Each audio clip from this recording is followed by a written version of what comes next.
प्रधानमंत्री मोदी जी ने खुद ही बोल दिया, make America great again and make India great again will lay the foundation of mega partnership between India and United states. देखिए, सबसे पहले तो बहुत इंपॉर्टेंट चीज था जो भारत और अमेरिका के बीच में जो ट्रेड है अभी 120 हुँ। बिलियन डॉलर का है।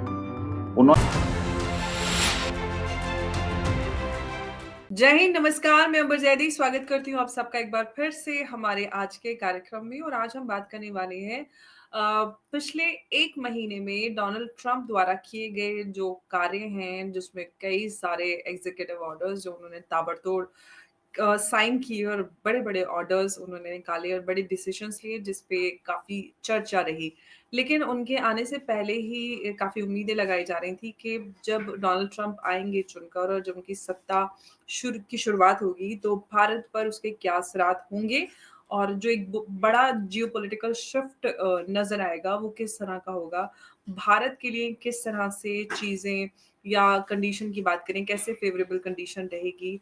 और ट्रंप भारत के लिए कैसे असरदार साबित होंगे, ये बड़ी उम्मीदें और अलग-अलग अनुमान लगाए जा रहे थे। अगर हम बात करें पूरा 1 महीना हो चुका है और इस पूरे 1 महीने में डोनाल्ड ट्रंप ने कौन-कौन से ऐसे डिसीज़न लिए जिसका भारत पर असर पड़ा है, अच्छा या बुरा?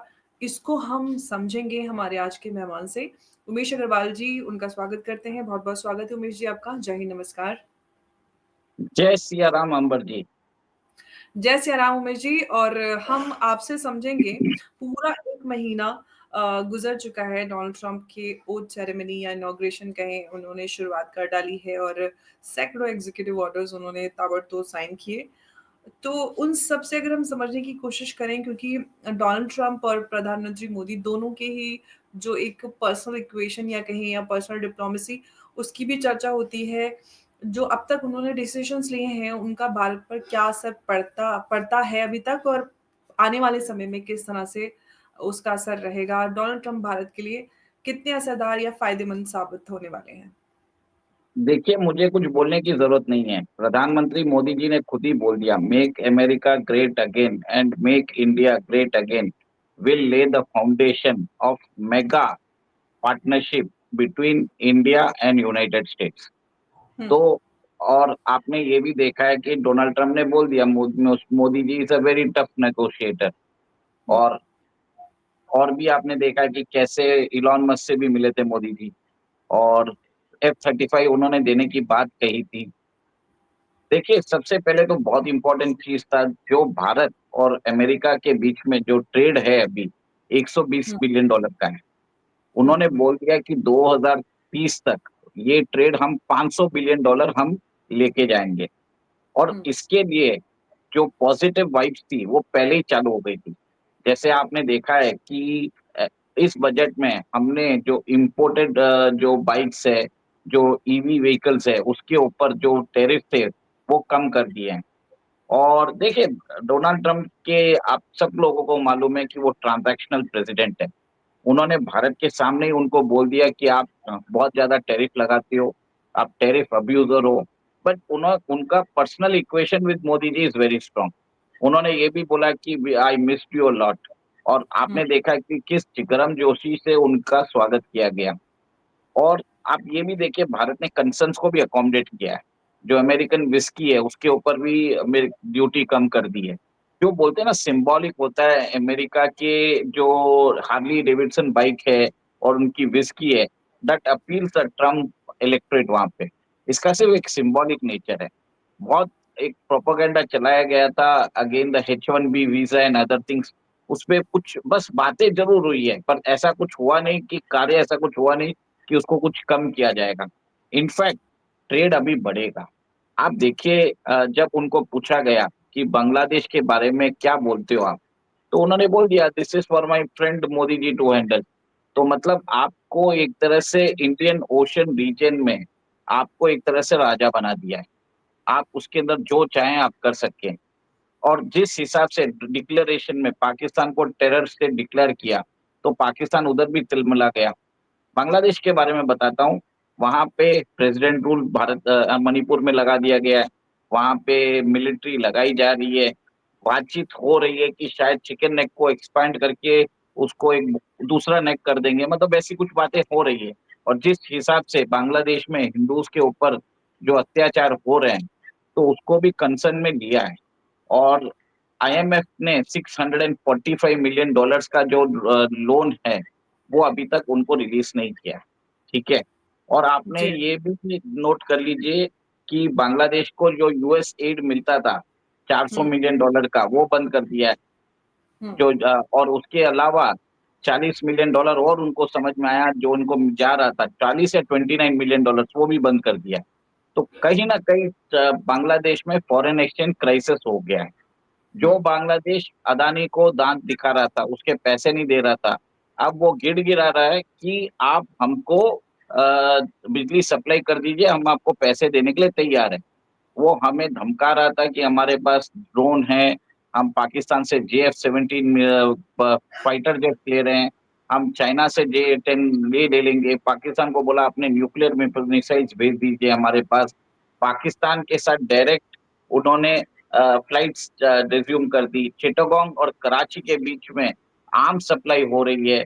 पाकिस्तान का हुँ, जो आईएसआई चीफ है, उधर जाके वो मुआयना कर रहा है। और जिस हिसाब से हिंदूज को मारा जा रहा था, जिस हुँ, हिसाब से हिंदू एस्टेब्लिशमेंट, उससे बांग्लादेश को बहुत फर्क पड़ा। बांग्लादेश के अंदर एक एक 1 million people are out of jobs. और वहाँ हुँ, की सारी जो टेक्सटाइल इंडस्ट्री है चरमरा गई है। और वहाँ पे बैलेंस ऑफ पेमेंट प्रॉब्लम हो गया है। बांग्लादेश के अंदर एक तरह से आज जो सिचुएशन है, अफ्रीका हुँ, में सोमालिया या रवांडा वैसी हो जाएगी। उनके एक्सपोर्ट्स नीचे गिर रहे हैं। और कहीं न कहीं उनको भी लग रहा है कि दे बोलते हैं ना, बहुत ज़्यादा अपनी औकात से बाहर उन्होंने बात कर दी है। भारत हुँ, सरकार ने कुछ भी नहीं किया, भारत सरकार ने चुपचाप बैठे रहे, चलेगा। सेकंड हुँ, आ जाते हैं पाकिस्तान में। जैसे F-35 दिया ट्रंप ने, तो पाकिस्तान ने बोल दिया this will create a new wave of regional imbalance. और एक तरह से टेरर ग्रुप्स के अगेंस्ट उन्होंने बोल दिया कि हम इसके ऊपर कार्रवाई करेंगे। यहाँ तक पाकिस्तान मीडिया में कयास लगा रहे हैं कि मौलाना मसूद अजहर के ऊपर क्या नया अटैक होगा। तो आप ये सोच लीजिए, वहां पे लोग परेशान हो चुके हैं। और कल ही आपने देखा है, उनके जो असेंबली में एक लॉ मेकर है मौलाना फजलुर रहमान, उन्होंने बोल दिया 5 to 7 districts of Balochistan are right now independent. बस फॉर्मली डिक्लेयर नहीं किया। वहां पे मतलब क्या है कि पाकिस्तानी की जो पुलिस है वो उधर नहीं है, पाकिस्तान की फौज उधर नहीं है। मतलब वो area is completely under the control of Balochistan liberation army. वो एक ही चीज बोलना कल, कि अगर इन्होंने डिक्लेयर कर दिया अपने आप को इंडिपेंडेंस, तो यूएन इनको इमीडिएटली रिकॉग्नाइज कर देगा। और शायद हुँ, ट्रंप जैसे उन्होंने गाजा के लिए बोला है, वो बोल देगा बलूचिस्तान भी मेरा है और ये रिवर्स फ्रंट प्रॉपर्टी है, हम हमारा हुँ, हो गया। तो यहाँ तक डर चुके हैं वो लोग। और उसमें उन्होंने ऐड भी किया है कि the international forces are eyeing the missile and nuclear missiles of Pakistan. हम ये बात अपने शो में मैंने बहुत बार बोली कि डी न्यूक्लियराइजेशन ऑफ पाकिस्तान, ये अब इंटरनेशनल मीडिया में भी पिकअप हो रहा है। और हुँ, अंबर जी ये भी देखिए कि पाकिस्तान के को 2.5 बिलियन का एडिशनल एड आईएमएफ अभी देने वाला है। और उसके लिए भी आईएमएफ की टीम उधर गई हुई है। तो कहीं हुँ, ना कहीं पाकिस्तान के अंदर भी प्रॉब्लम्स चालू हो गए हैं, इकोनॉमिक सिचुएशन खराब हो गया है। यहाँ तक बात हो रही है कि जनरल असीम मुनीर बहुत ज्यादा तो बॉर्डर पे ध्यान नहीं दे रहे हैं, वो मरियम नवाज शरीफ पे ज्यादा ध्यान दे रहे हैं, ऐसे पाकिस्तान मीडिया में रिपोर्ट्स आ रही है। पाकिस्तान की मिलिट्री लीडरशिप डिस्क्रेडिट हो गई है। और उनकी पॉलिटिकल लीडरशिप तो ऑलरेडी डिस्क्रेडिटेड है, क्योंकि बिलावल भुट्टो, मरियम नवाज और शहबाज शरीफ जैसे अगर नेता हैं, वहाँ की आवाम को उनके ऊपर भरोसा नहीं है। वहाँ पे जो मोस्ट पॉपुलर नेता है उसको तो इन्होंने जेल में डाल के रख दिया। और अवाम, और एक और एक चीज है, पाकिस्तान की जो आर्मी है, डिफेंस फोर्सेस है, उनका मोरल डाउन है। आप सोचिए ना, आपके अगर जो आर्मी चीफ है करप्शन करके पैसा आप यूएस जाके जमा करते हैं और उनके बच्चे वहां पे रहते हैं और यहाँ पे इतनी प्रॉब्लम चल रही है, तो कौन सा आदमी आज, कौन सा जवान है आपके लिए शहादत देगा। तो वो भी आजकल छोड़ रहे हैं। और देखा है कि आपने 1 तारीख को बलूचिस्तान लिबरेशन आर्मी ने 18 लोगों को, 18 पाकिस्तानी सोल्जर्स को मौत के घाट उतार दिया। चाइना भी ऐसे उनसे बहुत खफा है। चाइना के अंदर आपको मालूम है कि बीच में शहबाज शरीफ को तलब किया था उधर के एम्बेसडर ने, कि जो चाइनीज एम्बेसडर, तो शहबाज शरीफ भाग के गया उधर। आज ग्वादर पोर्ट में आप देख लीजिए क्या हो रहा है, कुछ भी नहीं हो रहा है। ग्वादर को बोला जाता था it will become the Singapore of the Pakistan.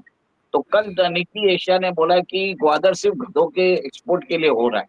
Actually बात ये हुई थी कि चाइना ने $7 मिलियन इन्वेस्ट किया था ग्वादर में। वहां पे किसके लिए? गधों को काटने के लिए एक स्लॉटर हाउस बनाया। और चाइना के अंदर, चाइना में बताते हैं कि गधों की जो चमड़ी होती है वो बहुत ज्यादा चलती है। तो पाकिस्तान इज यूजिंग जो $62 बिलियन का जो सीपेक है चाइना ने बनाया था उधर, उसको यूज कर रहा है गधे एक्सपोर्ट करने के लिए। ऐसी तो हालत हो गई है। और तो मतलब आप सोच लीजिए कि एक तरह से पाकिस्तान की माली हालत बहुत खराब हो चुकी है।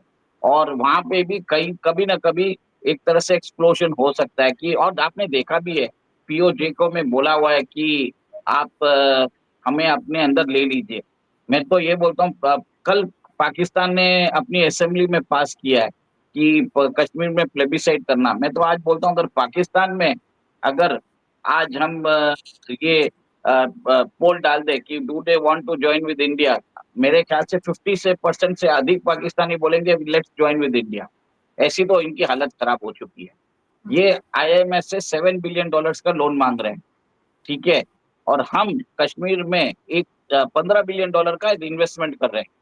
कितना फर्क है? होल ऑफ पाकिस्तान $7 बिलियन और हम $15 बिलियन का इंफ्रास्ट्रक्चर इन्वेस्टमेंट। फर्क वहां पे है। लोगों को समझ में आ रहा है कि भारत के साथ रहने में क्या फायदा है। मालदीव जैसा नेशन है, उसको भी समझ में आ गया कि अब डोनाल्ड ट्रंप आ गए हैं, चाइना का इन्फ्लुएंस नहीं चलेगा। तो आपने ये भी देखा है कि कैसे मालदीव के राष्ट्रपति जो मुजू गादी दे रहे थे, वो भारत आगे गए और उन्होंने अभी फ्री ट्रेड एग्रीमेंट भी साइन करने वाले हैं। तो जो इंडियन ओशन रीजन है, यहाँ पे इंडिया ने अपना डोमिनेंस दिखा दिया। और आपने देखा भी है कि अभी वेस्ट बंगाल के तट पे हमें ऑयल रिजर्व्स मिल रहे हैं। बॉम्बे हाई पे हम अपने जो ऑयल एक्सट्रैक्शन है वो बढ़ा रहे हैं। और हमने बलिया, बदाऊं और और भी क्या देखिए बात अंडमान है! की, बिहार बिहार में भी बिहार में सीतामढ़ी, समस्तीपुर। समस्तीपुर एग्ज़ैक्टली। और हम, और यहाँ तक बात हो रही थी जो अंडमान की बात हम 4-4 5-5 महीने पहले से बोल रहे हैं, मीडिया आज उछाल रही है। वो बोल रही है कि 70 साल का हमारे पास उधर तेल पड़ा है, हम उसको निकाल के खुद हमें $150 बिलियन खर्चा करने की भी जरूरत नहीं है इंपोर्ट के लिए। और इमीडिएटली आपको, आपने क्या देखा? अब मैं बात आता हूँ डोनाल्ड ट्रंप ने, इसके ये बताना क्यों जरूरी था? डोनाल्ड ट्रंप ने देखा है कि भारत तो अपना तेल निकाल रहा है, हुँ। इमीडिएटली उसने बोला कि हम आपको एनर्जी सिक्योरिटी देने को तैयार है, आप तेल हमारे से लीजिए। गैस की डील साइन की है। और हमारी gas authority of India limited will now invest in American gas fields. तो एक तरह से एनर्जी डाइवर्सिफिकेशन भी हम कर रहे हैं। तो डोनाल्ड ट्रंप के आने से ये फायदा हुआ, हमको एक अच्छी डील मिलेगी। और ये देखिए जैसे ही हमने ये डील साइन की, कतार का जो अमीर है, जो हमेशा बहुत टफ रहते थे भारत के, इमीडिएटली भारत आ गया।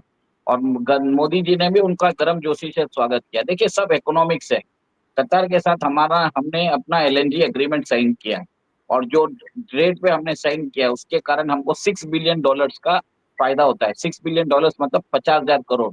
तो मोदी जी ने बोला कि सारे प्रोटोकॉल भी छोड़ दिए, उनको मिलने भी गए और गले भी लगा लिया।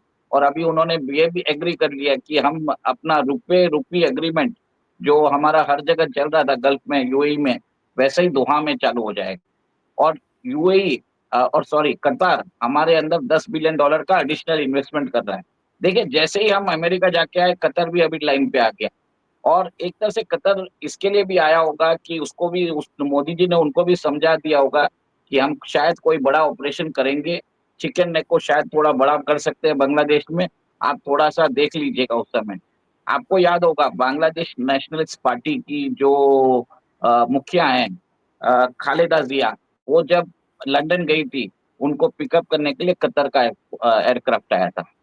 तो कतर का वहां पे कुछ ना कुछ इन्फ्लुएंस तो रहेगा ही कि अगर यूनेस को भागना पड़ेगा तो तो कहीं ना कहीं एक तरह से ऑर्डरली ट्रांजिशन जो बोलते हैं पावर, बिना कुछ खून खराबे से, वो चाहेगा इंडिया। तो इंडिया वो भी शायद बात कर रहा होगा। और आपने देख ही लिया कि पीओजेके के अंदर जो आवाजें उठ रही है, तो बाई चांस हम अगर देखें कि 2-3 साल में पीओजेके हम ले लें, तो वो भी बात सोच सकती है। तो गल्फ को भी समझ में आ गया कि इस भिखारी पाकिस्तान से ज्यादा हमको इकोनॉमिक कोऑपरेशन चाहिए इंडिया का। तो जी। अंबर जी, ये बहुत इंपॉर्टेंट चीज है। देखिए, अब बात करता हूँ F-35 और सुकोई 57, जो दोनों ही दिखे एरो शो पे। और आपने हुँ, देखा कि कितने और यूएस ने तो अभी तक बोल भी दिया है कि आप ये इंडिया लेने वाला है। और इंडिया के अंदर बातें चालू हो गई कि this will be government to government deal, और इसके अंदर आपको ये इतने दाम में ही आप दे सकते हो। तो कहीं जी। ना कहीं ये डील से चाइना परेशान हो गया, और हुँ, चाइना को भी एक तरह से उसको लगने लग गया क्या होने वाला है, और चाइना के ऊपर तो उन्होंने 10% टैरिफ भी दे दी। देखिए, हुँ, चाइनीज वाइस प्रेसिडेंट उधर गए गए थे, हुँ, और उनके सामने ही बोल दिया कि चाइना पनामा कैनाल में इन्वेस्टमेंट कर रहा है, चाइना को हम लात मार के निकाल देंगे। पनामा पहले मान नहीं रहा था, फिर सडनली मान गया। हुँ, चाइना का जो बीआरआई इन्वेस्टमेंट है, वो हुँ, जीरो हो गया पनामा जी, के अंदर। और इंडिया वहां पे घुस चुका है, इंफ्रास्ट्रक्चर डेवलपमेंट, ये हमने कवर भी किया था पहले। और एब्सोल्यूटली। जिसके कारण हम साउथ अमेरिकन मार्केट में हम घुस सकते हैं। देखिए, हुँ, इंडियन ओशन रीजन हो गया, साउथ अमेरिकन मार्केट हो गया, और वो अटलांटिक का भी हमने देख लिया। हुँ, एक और एक चीज बोला, trade route, India middle eastern economic corridor, European economic corridor है। उन्होंने बोल दिया इसको हम अटलांटिक तक भी लेके आएंगे। आप ग्रीस से मत देखिए, ग्रीस और इटली भी अपने बीच में देख लेंगे। उसके हुँ, बाद इटली से अमेरिका के बीच में भी क्रॉस अटलांटिक ट्रेड हो जाएगा। So this hmm, will be directly competing with BRI. मतलब एक तरह से आप देखिए, वेपन्स दे रहे हैं, ट्रेड रूट दे रहे हैं, आपको ट्रेड एक्सेस दे रहे हैं, और आपको बोल रहे हैं कि हम बायलैटरल ट्रेड बढ़ाना चाहते हैं। और अमर जी, और उन्होंने क्या बोला, डिफेंस रेसिप्रोकल प्रोक्योरमेंट, मतलब हम अपनी सप्लाई चेन को इंटीग्रेट कर देंगे। ठीक है, आप हमसे इंपोर्ट भी करिए, आप हमको एक्सपोर्ट भी करिए। एक तरह से हुँ, सिनर्जीज बनाने की कोशिश कर रहे हैं। और हुँ, स्मॉल मॉड्यूलर रिएक्टर के चक्कर में उन्होंने, आपने देखा ही था, जैसे मैंने बताया था, बाबा एटॉमिक रिसर्च सेंटर और इंदिरा गांधी का जो एटॉमिक सेंटर है, उसके ऊपर जो सैंक्शंस लगाए थे, वो हटा दिए हैं। इंडियन रेयर अर्थ मेटल्स पे सैंक्शन लगाए थे, वो हटा दिए हैं, ताकि हम दोनों देश आपस में रेयर अर्थ मिनरल्स के ऊपर हम कोलैबोरेशन और कोऑपरेशन कर सके। देखिए, एक और एक चीज है, भारत के अंदर भी एक मांग उठने लग गई कांग्रेस पार्टी से। अब वहां पे सैम पिट्रोडा ने बोला कि we should collaborate, we should cooperate, we should build ties with China. तो ये चाइनीज मॉडल जो हैंडलर्स है, जो इंडिया में, वो बातें चालू करते हैं। तो चाइना इससे भी डरा हुआ है, आपको समझ जाइए। तिब्बत के ऊपर कुछ बातें जरूर हुई है जो अभी साझा नहीं की जाएगी, बट कहीं ना कहीं मुझे हिसाब से लग रहा है। और आपने देखा है कि ताइवान और इंडिया के बीच में कोऑपरेशन बढ़ ही रहा है। वहाँ की हुँ, बहुत सारी कंपनी सेमीकंडक्टर इधर लगा ही रही है। और चाइना को वहाँ पे भी सबसे बड़ा प्रॉब्लम है कि उसका जो बीआरआई इन्वेस्टमेंट है, वो खत्म, वो मतलब सीपेक का इन्वेस्टमेंट जो बीआरआई में किया है, $60 बिलियन गए, पनामा में गए, हर जगह नुकसान हो रहा है। तो हुँ, India is emerging as a powerful alternative. हुँ, सबसे बड़ी बात, क्वाड को हुँ, रिवाइव किया जा रहा है। ठीक हुँ, है, जो इंडो पैसिफिक इकोनॉमिक फोरम है, उसके हुँ, अंदर China+1 स्ट्रेटेजी हो रहा है। हुँ, जापान जापान का इंडस्ट्रियल जीका करके बोलते हैं, जापान इन्वेस्टमेंट कॉरपोरेशन ऐसा है। तो वो भारत के अंदर और इन्वेस्टमेंट करने को तैयार है, उन्होंने हुँ, बोल दिया। और भारत के साथ वो बोल रहे हैं कि आप हमारे साथ डिफेंस पार्टनरशिप में भी आ जाइए। फिफ्थ हुँ, जनरेशन नहीं, हम सिक्स जनरेशन के लिए आपको इनवाइट कर रहे हैं। एक्चुअली ऐसा है कि यूके, इटली और जापान तीनों हाँ जी। मिलके सिक्स जनरेशन फाइटर एयरक्राफ्ट के लिए they are collaborating with each other. हुँ, वो इंडिया को इनवाइट कर रहे हैं ताकि आपका कॉस्ट कम हो जाए, और इंडिया को ऐसे भी एयरक्राफ्ट चाहिए, तो उनका जो डेवलपमेंट कॉस्ट है, वो कम हो जाता है। अंबर जी, एक और एक चीज देखिए, भारत को इसमें हुँ, सबसे बड़ा फायदा क्या हुआ, ये चाइना के हिसाब से, हम आज साउथ चाइना सी में हम फिलीपाइंस को आर्म कर रहे हैं। आज ही नया न्यूज आया है कि फिलीपाइंस नेवी ने हुँ, चाइनीज टॉप कॉप्टर को इंटरसेप्ट किया है। इतने दिन चाइना उधर अपनी दादागिरी दिखा रहा था, तो क्यों किया? ब्रह्मोस मिसाइल हमने last year the, Philippines is asking another 8 batteries of missiles, जो ब्रह्मोस मिसाइल। इंडोनेशिया मांग रहा है, हुँ, वियतनाम मांग रहा है, उसके अलावा यूएई भी मांग रहा है। हुँ, और आपने ये भी देखा होगा, हुँ, फ्रांस, हमारा जो पिनाका मिसाइल सिस्टम है, वो मांगने के लिए तैयार हो गया। आर्मीनिया में हम अपना आकाश मिसाइल सिस्टम भेज रहे हैं, वहाँ वो और भी ज्यादा डिफेंस इक्विपमेंट्स भेज रहे हैं। तो देखिए, एक हुँ, तरह से भारत एक ग्लोबल महाशक्ति के रूप में उभर रहा है। और हुँ, और अमेरिका भारत के अंदर इन्वेस्टमेंट करने को भी तैयार है। देखिए, सबसे हुँ, बड़ी बात तो हमने बोले भी नहीं है, स्पेस मिलिट्री पार्टनरशिप जो भारत के इसरो और नासा के बीच में जो होगा। और हमने अपने शो में भी बताया कि जो अमेरिकन कंपनी है नॉर्दर्न ग्रम, वो भारत के 7 स्टार्टअप्स को they are going to provide hmm, they are going to provide the technology, जिसके कारण वो प्रोडक्शन करके अमेरिका के अंदर कम दामों पे वो कर सके। देखिए, फायदा अमेरिका का ज्यादा है, पर भारत के पास भी फायदा है।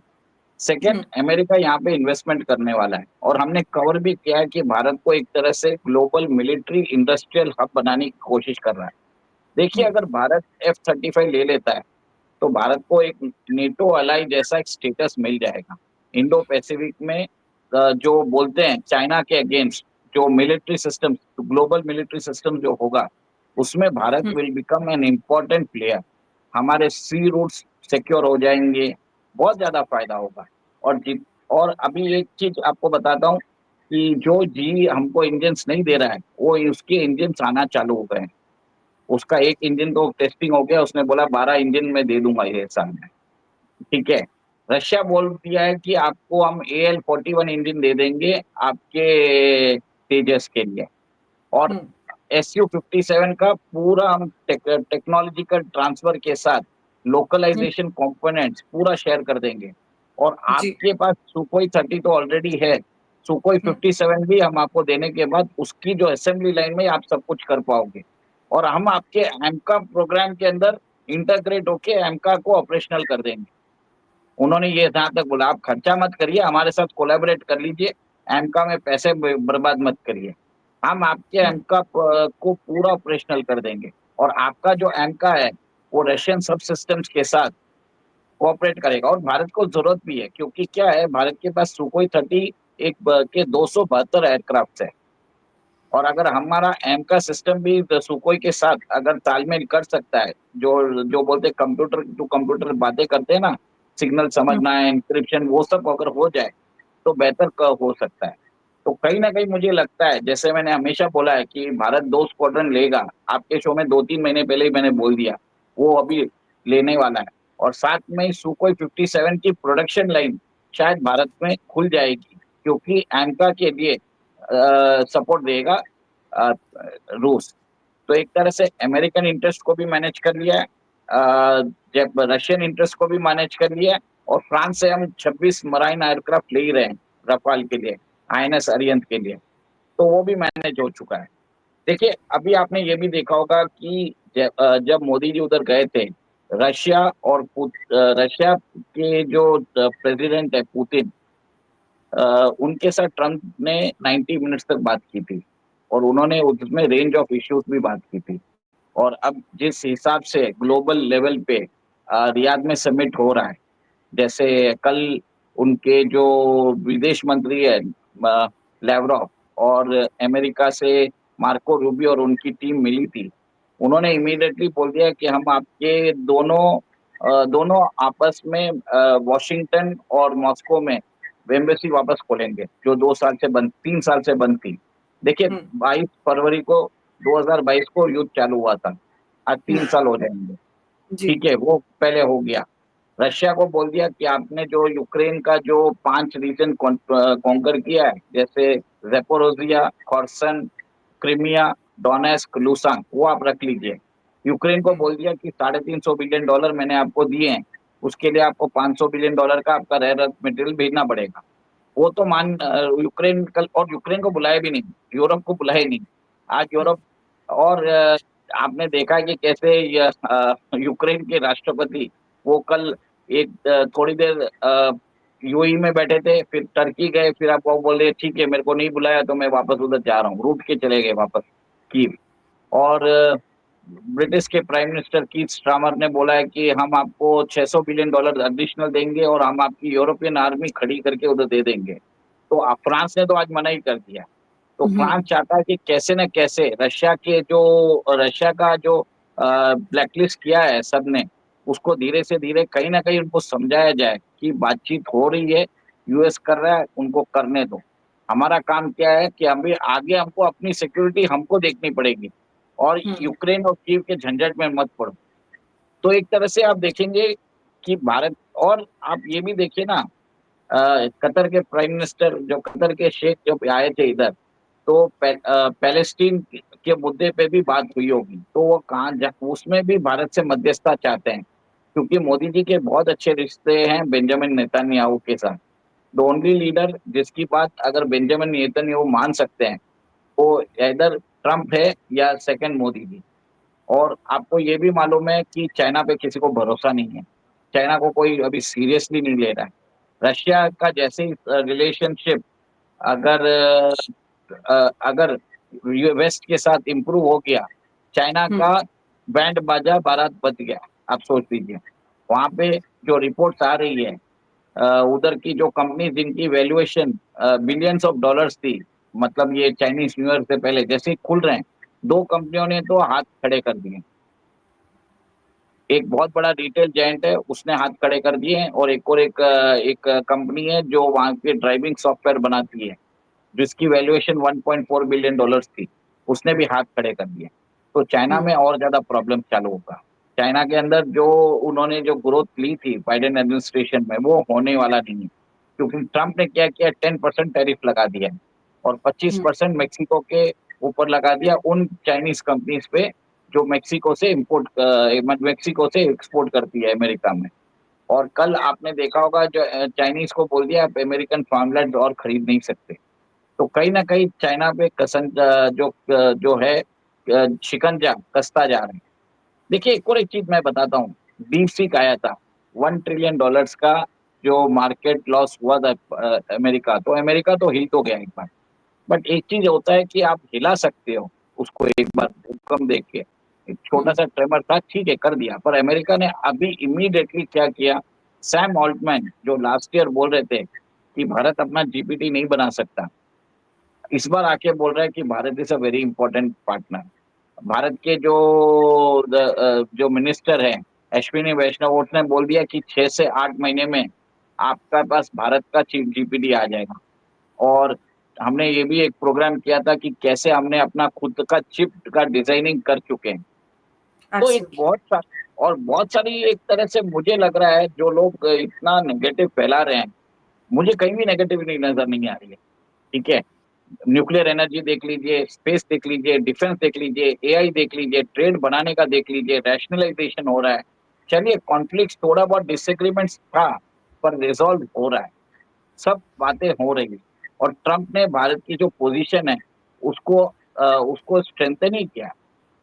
जी। तो बिल्कुल, वो तो समझ में आ रहा है कि शुरुआत हुई है, बेहतर शुरुआत है और आगे जिस तरह की शुरुआतें इनिशियल हफ्तों में प्रेज़िडेंट ट्रम्प प्रधानमंत्री मोदी से मिले हैं, वो अपने आप में ये दर्शाता है कि कितना अहम है भारत और अमेरिका के बीच का जो रिश्ता है और वो आगे और अहम होने वाला है और ज़्यादा नज़दीकियाँ बढ़ रही हैं। जिस तरह से आपने पूरा डिटेल्ड जानकारी दी कि किस-किस तरह से अमेरिका और भारत के बीच में जो साझेदारी है, वो बढ़ती जा रही है। ऐसे में तो उम्मीद लगाई जा रही है कि प्रेज़िडेंट ट्रम्प जो है वो इंडियन इंटरेस्ट को पूरी तरह से कंसीडर कर रहे हैं, ख़ास तौर से जो इंडियन हम कॉन्टिनेंट की बात करते हैं, इंडिया इंडिया पैस इंडो पैसिफिक रीजन जिसको साउथ वेस्ट एशिया कहते थे प्रेज़िडेंट बाइडेन। तो अब वो भी सब कुछ बदल रहा है। काफ़ी कुछ ग्लोबली हमें बदलता हुआ नज़र आ रहा है, जिसकी हमने आशंकाएँ और अनुमान पहले से हम लोग इस पे चर्चा भी कर रहे थे कि क्या कुछ बदलेगा। वो कुछ बदलता हुआ नज़र आ रहा है और उम्मीद ऐसे कर रहे हैं कि पूरे इस रीजन में काफ़ी कुछ बदलाव देखने के लिए हमें मिलेंगे। ख़ास तौर से पीओके के हवाले से भी और बांग्लादेश के हवाले से भी काफ़ी कुछ बदलाव हमें अपने इस रीजन में देखने के लिए मिल सकता है। जिस तरह से प्रेज़िडेंट ट्रम्प ने भी इशारे दिए, उतना कुछ काफ़ी था समझने के लिए कि भविष्य में काफ़ी कुछ बड़े बदलाव हो सकते हैं। देखिए, अभी 1461 दिन है बाइडेन के, ट्रम्प के, सॉरी। और जी। अभी आज देखा जाए तो 31 दिन हुए हैं। तो अभी 2% ही उनकी ये मूवी आई है, 98% जो है वो बाकी है। अभी तो ट्रेलर है, पिक्चर अभी हाँ, बाकी है मेरे दोस्त। हाँ, वही मैं वही अपने दर्शकों को समझा रहा हूँ, जो और जिस हिसाब से काम हो रहा है, तो हुँ, मोदी गवर्नमेंट भी यहाँ पे हरकत में है, और वो भी एक तरह से जो रिश्ते में गर्मजोशी आई है, उसमें काम और अमल भी चालू हो गया है। अभी जी, थोड़ी देर पहले न्यूज़ आई है कि आईफ़ोन का एक कंपोनेंट मेकर है, वो चाइना से भारत शिफ्ट कर रहा है अपने सारे जी। कंपोनेंट। तो अंबर जी, अब देखिए ना कि खबरें तो बहुत है, मैं चाहूँ तो और भी बोल सकता हूँ आधे घंटे, पर मैं समय की जो समय का जो ज़्यादा रेस्पेक्ट है है, उसको समझते हुए एग्ज़ैक्टली। जी, तो तो बस इतना ही बताऊंगा कि आगे भी हम बताते रहेंगे ट्रम्प के और ट्रम्प और मोदी के बीच में जो दोस्ती है। और आप ये भी देखिए कि ट्रम्प आने भी वाले हैं भारत में क्वाड समिट के लिए, बिल्कुल। और उस समय और भी ज़्यादा ये जो करार हुए हैं, उसके ऊपर इम्प्लीमेंटेशन हुआ नहीं हुआ, उसके ऊपर ज़्यादा अब देखा जाएगा, और भी ज़्यादा हमारे रिश्ते इस समय मजबूत होंगे। और भारत अमेरिका के इंटरेस्ट और अमेरिका में भारत के इंटरेस्ट इतने स्ट्रॉन्ग हो जाएँगे कि कल अगर बाइडेन चाहकर भी, अगर भा और सबसे बड़ी बात तो मैं भूल ही गया, भारत के अंदर जो एंटी नेशनल जो विंग है, उसको एक्सपोज़ कर दिया है। यूएस एड जो सीआईए का जो फ्रंट आर्म था, जिसमें भारत के एनजीओस, पत्रकार्स और ऑपोजिशन पार्टीज को फंड दिया जाता था, उसको डिफंड कर दिया और उनको एक्सपोज भी कर दिया। भारत के बिल्कुल। अंदर मैंने सुनने सुनने में आया है कि बहुत सारे लॉ कॉलेजेस में नवंबर 5 को मातम मनाया गया, क्योंकि वहां पे बच्चों ने उस दिन खाना भी नहीं खाया, तो क्योंकि एकदम हताश हो गए थे डोनाल्ड ट्रंप की विक्ट्री से।